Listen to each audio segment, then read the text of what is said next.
Everyone's been lying to you.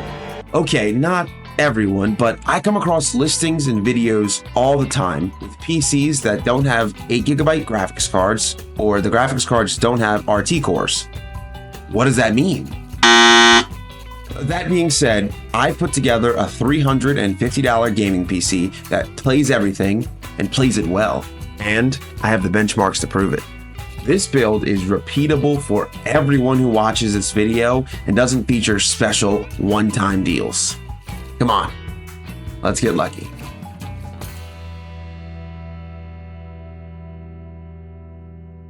Putting together a system like this wasn't a new concept, but we know that at this price point, getting a custom build PC significantly hinders performance.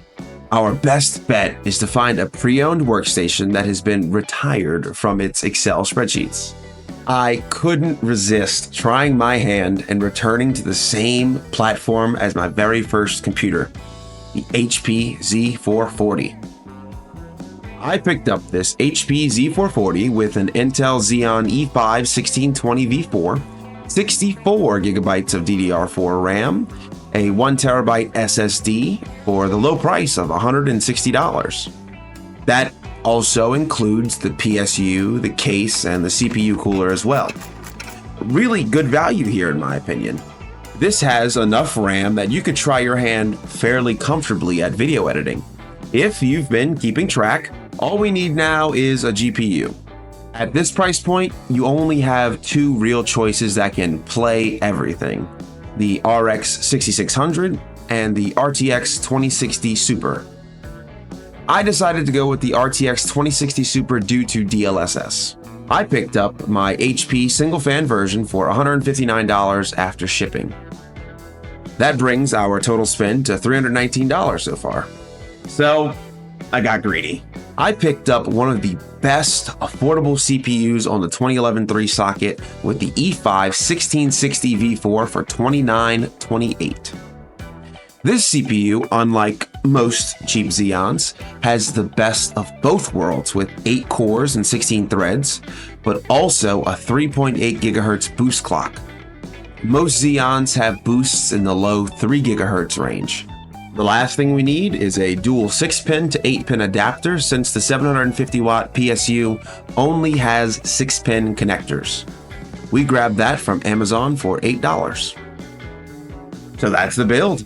Altogether, we spent $357, and that stays comfortably within my 3% margin of error, so that I feel you are getting exactly what you clicked on the video to see. One quick note: if you're following this build along at home, when shopping, you want to make sure the HP Z440 you have has the 750-watt PSU, as the other unit does not come with any 6-pin power cords at all. Speaking of cords, I'm pulling the plug on this whole video if you don't like and subscribe right now. All right, here are the benchmarks.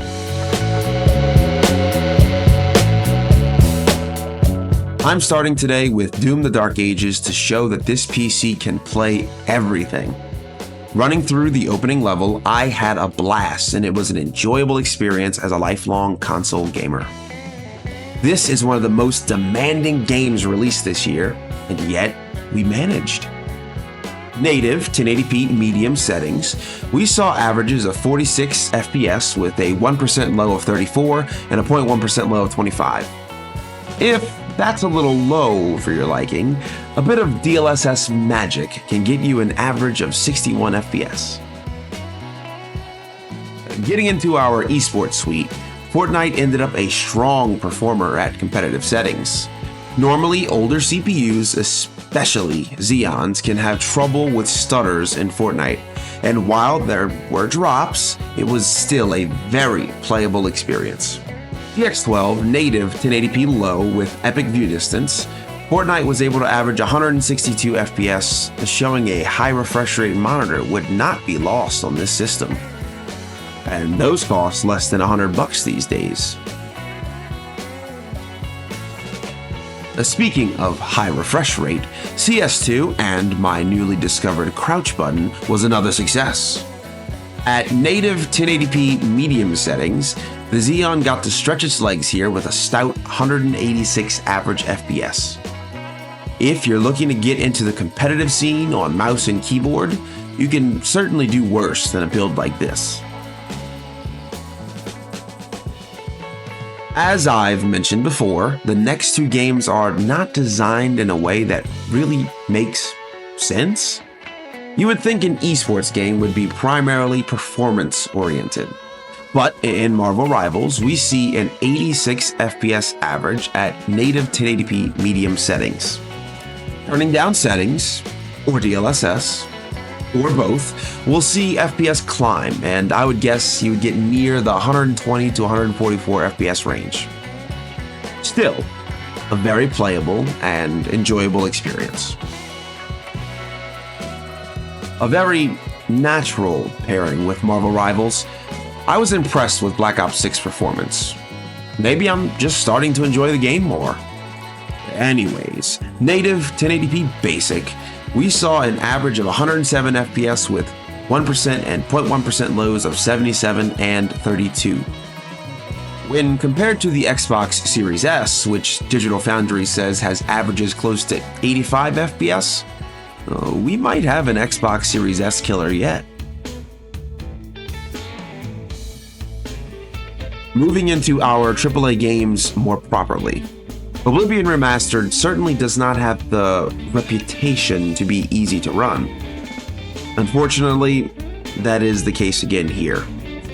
We see FPS averages of 40 with 1% lows of 8 and 0.1% lows of 3, and that's at native 1080p medium settings. Does that mean I was lying and this PC can't play every game? Of course not. People don't lie on the internet. This isn't cable news.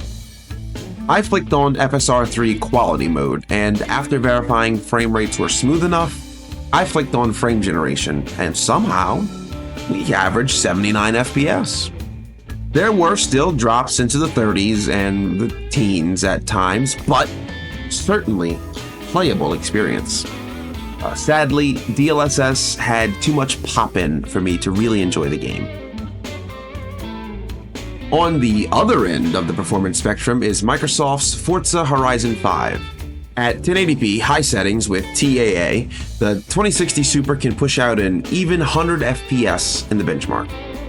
In fact, according to the benchmark, the GPU is the bottleneck in a serious way in this game, with the Xeon being capable of almost 190 FPS.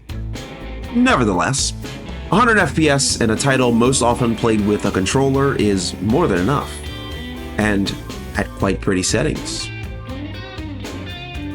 The last result in our benchmark suite is the 2023 Game of the Year, Baldur's Gate 3. This turn-based game can basically run on anything with a decent CPU and DX11 support. We have both. 1080p ultimate settings yielded a 76 FPS average with 43 1% and 30.1% lows.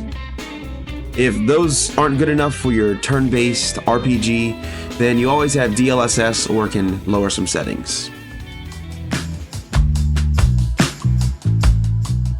Well, I think we did it. We put together a PC that games well, should be great for trying out video editing due to its RAM, CPU cores, and NVIDIA GPU, and even keeps reasonable temps. I think if we found a card with 2 fans or repasted the GPU, we could have seen a slight bump in performance. But I wanted to test this exactly as one of you might have bought this. I honestly think this is a great deal and reminiscent of the first gaming PC I ever owned with a HP Z440, E5 1650 V4, and an RTX 2060. If I had not stumbled into great deals over the past year, I think I'd still be daily driving this. The only real concern is the lack of native Windows 11 support, but there are dozens and dozens of videos and articles explaining how to get past that. All that being said, I want to hear from you. Do you think this PC is worth it in 2025? What would you have built instead? Please let me know in the comments down below. I hope this video was valuable or entertaining to you. If so, please consider liking and subscribing as I continue to push towards 1,000 subscribers. Many thanks for sticking around to the end. Consider watching my Best Buy PC Killer build for another fun project I got to take on this month. And until next time, stay lucky.